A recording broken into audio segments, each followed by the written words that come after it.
Guys, welcome back to my channel. It's Morgan Danielle, and I have another video for you guys. This one's a story time. Not really a story time, more of like an informative of how I started hormones. So I've been on hormones for 2 months now. It's been amazing. But the story of how I got on them actually is a very endearing tale of a woman who wanted what she wanted and going out and getting it. And I think that that's an important story for like young people, especially like young trans people, because I got a lot of no's before I got a yes. And so this story is just basically to help out, like, you know, how I did it, how I managed to get it all done. So where I live, it's very transphobic. It's not really the nicest, most LGBTQ friendly area, but I had no real means to move out. Like, you know, like I'm still in college. At the time when I first decided I wanted to transition, I didn't have a job. So all of these things combined, it seemed like I really couldn't afford to pick up and move somewhere else. Like I couldn't just pack my things and go to New York, or pack my things and go to California, or pack my things and go to Florida. Like I didn't have those means. I was here. Like I was stuck. And just now the doors are opening for me to move elsewhere. So when I first decided I wanted to transition, I kind of looked into it, and I found that my dad's health insurance did cover it, but they were based in Texas, not North Carolina, because North Carolina actually covered it. Like his insurance, like if he would have got insurance here in North Carolina, it would have covered it. Because he was still using his old insurance from Texas, it did not cover it. So I found that out and realized, oh my goodness, I can't actually get it because the Texas did not cover it. So boom, big issue. So I was in school and I was really just getting fast money. I wasn't really doing anything noteworthy. So I was spending money more than I was actually keeping it and saving it, which was a very big problem. Especially now that I look back, so I'm like, I spent money on things that I don't even own to this day. So it was like, okay, why are we spending money so much? But that's in our past. So I decided I wanted to transition. I started looking and researching doctors here in the area. And so I eventually found one. I actually found one gender therapist here in my city. And it happened to be a trans guy, and he was charging $500 flat. And you would have thought, like, okay, well, Morgan, couldn't you just go to another city? You know, like there's other cities and stuff. I didn't have a car. I still don't have a car.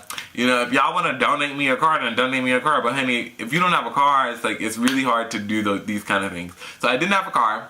So because I didn't have a car, I couldn't afford to travel, and I couldn't, even though my family has a car, it's like I couldn't expect them to go travel overnight somewhere just so I could go to an appointment, especially when I would have to go frequently. So that's a lot of money, and that's a lot of headache and a lot of hassle. So that was out of the question. So plus my family, everybody in my house and my parents, everybody works. So everybody has really nice jobs, careers, and they cannot afford to, they weren't able to afford to just drop everything for me. So long story short, I was not able to exactly maneuver my way into being able to transition. I wasn't able to get to the counseling session. So I decided that I was still going to transition, but a couple months went by and I kind of was like, I'm not going to transition because I don't have $500, especially for a bunch of sessions. Like, it wasn't like he was offering me like a one-time session. He was saying like, look, you're gonna have to see me for a couple months paying $500. I'm like, you know, I don't have a job. What little money I was getting from my parents was not $500. So I pretty much was like, okay, well, I guess I'm just not gonna be able to transition, accept it. So I remember getting the phone call and crying to my friends. I was like, I'm never gonna transition. I'm never gonna get to do this. I'm like, this is what I want. So it's like, when you really, really want something, well, first off, guys, if you don't know, I'm a Capricorn, and so we're a very driven sign. Whenever I set my mind to something, it's very hard for me to not, like, go so hard at getting it, and it's very hard for me to accept not being able to get it. So it's like, even though he told me no, and now this is during Christmas time when I got the no, in my head, I was like, oh wait, no, this was before Christmas time. This was actually, like, October of last year. So when he told me in like October, in my head I'm bawling. I'm like, this is what I really wanted. You know, I've wanted nothing but the transition. I was willing to sell my clothes. I was willing to sell all of the nice things that I do have. I was willing to sell a lot of things. I was willing to I had applied for jobs, but I hadn't really gotten anything, so that wasn't really the case. It wasn't like I wasn't trying to like really get a job and really do it, but it just didn't work that way. So He told me no in October, and I took it at face value, and I understood where he was coming from. He got to make his coin, but at the same time, I felt like, girl, you know I'm poor. And that was a discount. $500 was the discount that he gave me, so it's like $500 is still a lot. Anyways, I decided that I was going to get a job, and I was gonna try and make the $500. Like, that was the goal. I was like, we're gonna try and get a job, because $500 at a job might not, you know, we could do that. We could probably do that. So I got into an argument with my friend one night. Shout out to her. She's actually on YouTube. I think her name is Kamiko Love. But I know her as my baby Kimberly. And you know, that's another story. So if I can find her channel, I will definitely say it right here. I'll put a link down below or something, because since I am name dropping her, I think she deserves her recognition. Check her channel out.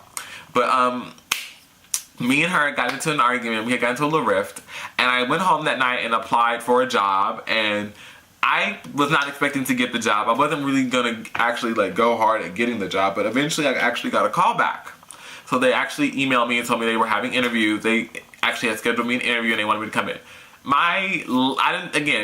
Throughout the entire hiring process, I didn't expect to get the job, because I didn't think that, first off, I thought that me being trans would get in the way, but secondly, I thought that, I just thought that I wouldn't get the job because I didn't have much work experience, you know, because I had never worked, and I hadn't volunteered, and I wasn't an A+ student. I felt like that would just show that I was one of those kids who was always in between. I was never one of those kids, and I mean, in a lot of ways, I was a kid that never really, I went to school and went home. I didn't really want to do anything else outside of that, you know? And I guess that looks bad, but that was who I was.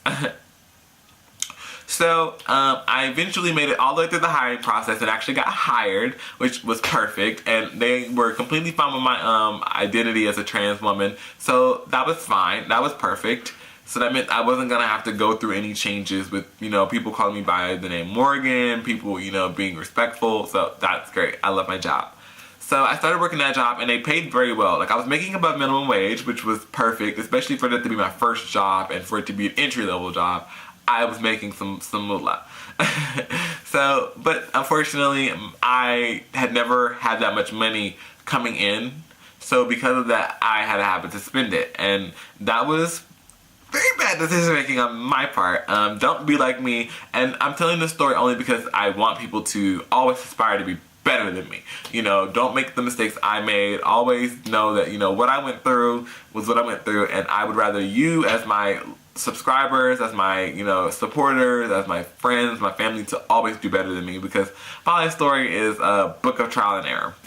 So, you know, I was working, getting hours and hours and hours, closing, busting my butt, because, you know, I do think that, you know, if you really want something, you will work hard for it. And, you know, people can shit on me being trans all they want, but as a trans woman, I worked my ass off to get to transition. So you can't take that away from me, whether you agree or disagree. I worked my ass off.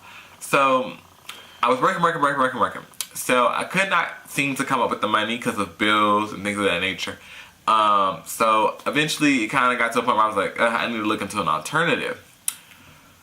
I found out about counseling elsewhere, but in places that were actually like, I found out about online counseling, okay? And like I said, if you can get face-to-face counseling, I say go for it. But I wasn't able to.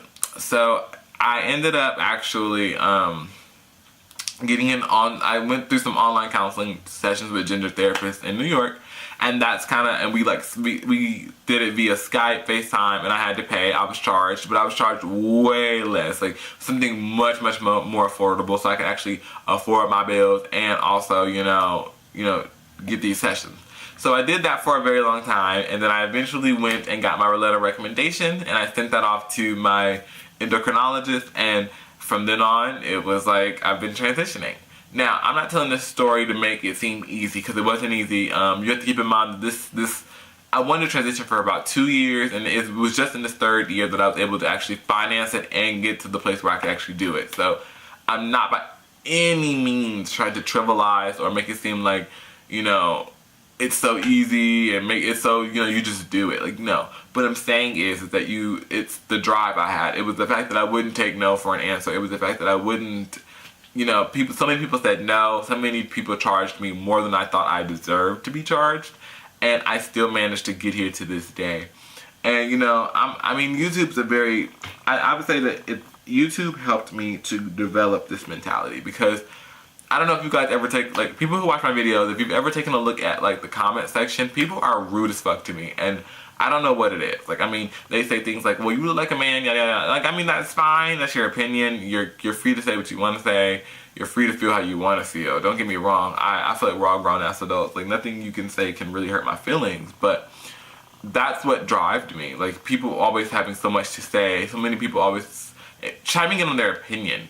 And so that being said, that is how I managed to get on hormones. So if you guys like this video, make sure you leave a thumbs up. Make sure you subscribe to my channel for more videos, because I'm going to try to give you guys more videos, because I am happy in life, and that's always the best. But I'm prospering, I'm glowing, I have a great relationship. I got out of a bad relationship and got into a great one. I am working hard, I'm achieving my dreams, and I don't really care how anybody feels about me in all reality. See that Holly girl? Ooh, ooh.